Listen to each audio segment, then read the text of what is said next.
so when you were talking about like these missions and they have to pick like how many people, or how many threats, where do these arbitrary numbers come from? Like you have to identify 10 or 20 or Yeah, well, and this is where, like, if you look at the system and structure, it all makes perfect sense in a sort of like really horrific kind of way. Um, because, so let's go to like the commanding officers of the squadrons that run these missions. Their OPR, right, their officer performance report, is basically going to be ranked against other officer performance reports, and that's going to have a big influence on promotions. So they want their OPR to look really, really good. And the best way to do that is to show that they're already in charge of a lot of work, right? And they're already doing a lot of things. So they want EKIA, right? Enemies killed in action. They want those numbers to be high. They want the number of missions to be very high. They want like, they want a lot of birds in the air to prove that they're in charge of a lot of things. Well, so their individual incentive is to make sure that there are as many flights as possible, right? It doesn't really matter whether or not there's a high threat or anything like that. They just want to keep the mission going, right? They want to keep the flight going. So from them, it is really an issue of we need to make sure that we have enough targets to justify flying this aircraft, because if we don't have enough targets, then they won't let us fly the mission, right? Because it's kind of like a lot of use it or lose it budget system that the military uses. So there's this constant incentive to keep these aircraft going. So from them, it's we need to justify this mission. We need to justify this bird. We don't want to lose this bird. So they'll go down, obviously, to like the next layer below them and say, we need to keep justifying these birds. And then they will do the math of like, okay, well, that means we need 20 targets. That means we need 10 targets. That means we need, whatever. And then they will send that to the people who build those target decks. I have heard this before from other people that were in the military. We have a base near us, and somebody said that they were in charge of fuel for the base, and they would get a budget, and if they realized that by the end of the year they had too much fuel left, they would actually just waste the fuel so that their budget wouldn't go down for next year. It's like, really? Like, that's just amazing to me, the wastefulness of that kind of stuff and having to, make the numbers.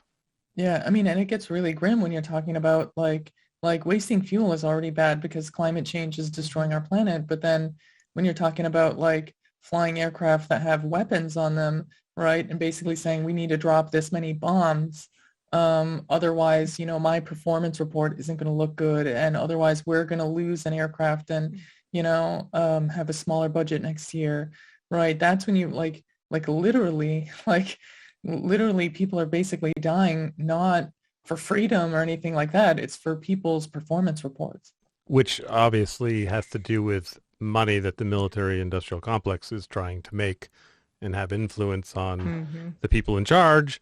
I mean, I'm just spitballing here, but it just seems like that's probably what's going on.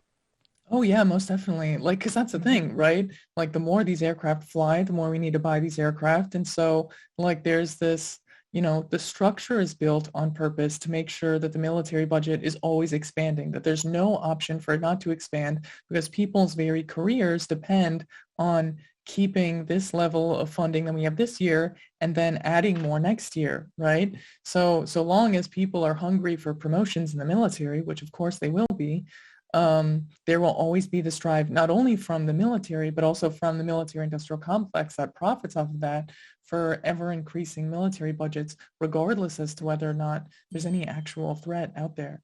Yes. I just can't imagine being the guy or the person that is like, oh, got to drop more bombs because my performance review, like, you wouldn't get the job, Rena. That's why I wouldn't get the job. Yeah. Well, but do people have a sense of, like, did you meet people that had any kind of sense of like, this probably isn't good, or like those people are just not going into that line of work, like they're just sort of fine with it? A lot of people don't like, so there's a structural blindness in this, right? There's a structural blindness, right? So I think the point where it'd be easiest to know this would be to be the person building the target deck. Because like the people who are like the commanders, they don't necessarily know all the details of these target decks. They don't know whether or not, they know that the target decks are being filled, but they don't necessarily know what they're being filled with. They assume that everything is all good intel.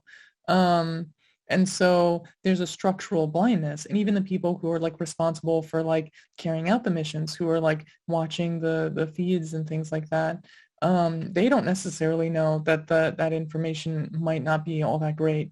And so like the closer you get to that, the more you're going to have a sense of it. But like the reality is that it is designed in such a way that there is a blindness that exists from one step to the other, so that it really takes somebody who has had experience or just like asks other people what they're doing in their jobs before you really like get a full picture. It's designed to make sure that nobody is really getting the full picture from one position. Wow. And is this what inspired you to run for office? Yeah, it was a big reason. Like, because the person that I ran his congressional campaign, his name's Ian.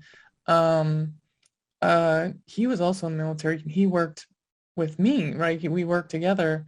And so like that was one of the hopes, was to like, actually call stuff out like this. It's one of the reasons why he like ran for Congress. Um, that was kind of the hope. But then once you see and you actually try to run for office and you see like how the system works inside of like the electoral sphere, it's really, really hard not to get like very doomer. And you would basically have to build an entire career around getting into Congress, right? It would take basically like decades of work to get to the point where you've like entrenched yourself within these like careerist institutions, to be able to even get close to having the type of financing and like other political support that you need to just run an effective campaign. Because basically, if you're running for Congress, the media will not look at your campaign unless you have $1 million.